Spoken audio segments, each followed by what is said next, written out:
Dear friends, সবাইকে স্বাগত আরেকটা নতুন ভিডিওতে। বন্ধুরা, রিসেন্টলি তোমরা সবাই জানো যে গাজায় সিজফায়ার হয়েছে এবং ইসরায়েল গাজার ওপরে বোমা বর্ষণ করা বন্ধ করেছে। তেমনি হামাস ইসরায়েলের যে কিছু সাধারণ জনগণকে বন্দি করে রেখেছিল তাদেরকেও রিলিজ করে দিয়েছে।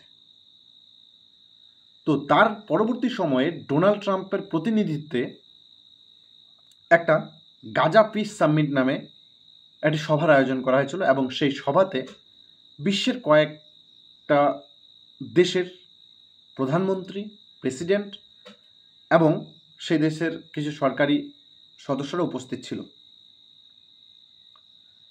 সেই সভাতেই আমাদের পাশের দেশ পাকিস্তানের প্রধানমন্ত্রী উপস্থিত ছিল। সেই সভাতে ভারতকে আমন্ত্রণ করা হয়েছিল, কিন্তু ভারত সেখানে উপস্থিত ছিল না। কোনো প্রধানমন্ত্রী বা ফরেন মিনিস্টার ভারতের ছিল উপস্থিত, সেটা হলো একটা খুব লো লেভেলের, স্টেট লেভেলের একজন অফিসার, যাকে তেমনভাবে প্রমোট করা হয়নি, যাকে নিয়ে তেমন কোনো আর্টিকেলও ছাপা হয়নি। কিন্তু এটা আর্টিকেল ছাপা হয়েছে যে ইন্ডিয়া সেখানে অ্যাটেন্ড করছে না কোনো। ফ্রেন্ডস, এই সামিটে আরেকটি দেশ অ্যাটেন্ড করেনি, সেটা হলো ইসরায়েল। যাই হোক, যাকে নিয়ে সমস্যা সেই যদি অ্যাটেন্ড না করে তাহলে সামিট আর কি হবে, সেটা আমরা ইউক্রেন রাশিয়ার ক্ষেত্রেও দেখেছিলাম আগে। কিন্তু এখানে আমার বিষয় হলো নোবেল পুরস্কার। আমাদের পাশের দেশের সেই চাচা শাহবাজ শরীফ, সে কিনা আজকে ভাষণ দিতে দিতেই আবারও বলে ফেলেছে যে আমরা ডোনাল্ড ট্রাম্পকে নোবেল পুরস্কারের জন্য মনোনীত করতে পারি, সেটা হলো শান্তির নোবেল, অন্য কিছু না, শান্তির নোবেল।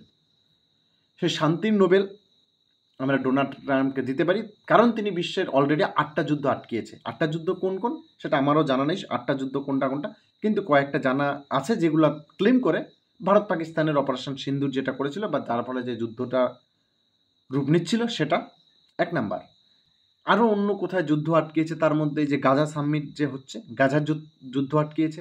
ইউক্রেনের যুদ্ধ আটকাতে গিয়েছিল, সেটা যুদ্ধ আটকাতে পারেনি, কিন্তু তিনি সেখানে শান্তির দূত হিসেবে গেছিল। তার জন্য নাকি এখন ডোনাল্ড ট্রাম্পকে নোবেল পুরস্কার দিতে হবে, যেটা আমাদের পার্শ্ববর্তী দেশের চাচা বলে যাচ্ছে, শাহবাজ শরীফ।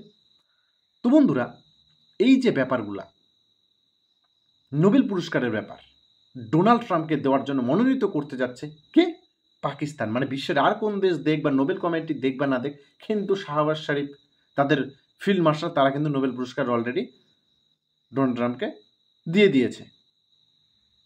কিন্তু তুমি একটু লক্ষ্য করে দেখো, ডোনাল্ড ট্রাম্প কি আসলেই সেই নোবেল পুরস্কারের যোগ্যতা অর্জন করেছে?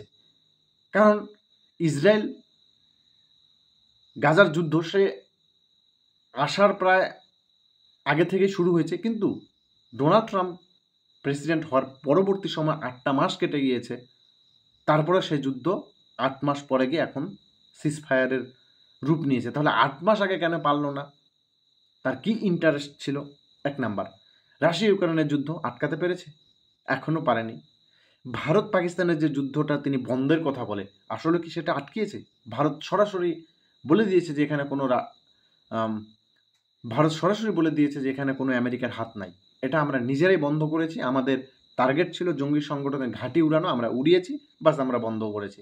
এখন যদি পাকিস্তান আবার রিটেলিয়েট করে, সেই ক্ষেত্রে আমরা পাকিস্তানের উপর আবার আক্রমণ করব। তাতে তো কোনো ডোনাল্ড ট্রাম্পের হাত দেখা যাচ্ছে না। কিন্তু তারপরেও আমাদের সেই চাচা শাহবাজ শরীফ ডোনাল্ড ট্রাম্পকে নোবেল পুরস্কার দিয়েই ছাড়বে, তিনি সেটা দায়িত্ব নিয়েছে। তো বন্ধুরা, যারা ভাবছো যে ডোনাল্ড ট্রাম্পকে নোবেল পুরস্কারটা দেওয়া উচিত, তারা একটু কমেন্ট করে আমাকে এক্সপ্লেন করে দিও। অবশ্য তার উপরে ডেডিকেটেড করে তোমাদের কমেন্টগুলোকে নিয়ে আমি আরেকটা ভিডিও নয়তো করে দেবো। তো ডিয়ার ফ্রেন্ডস, এই হলো আজকের আপডেট।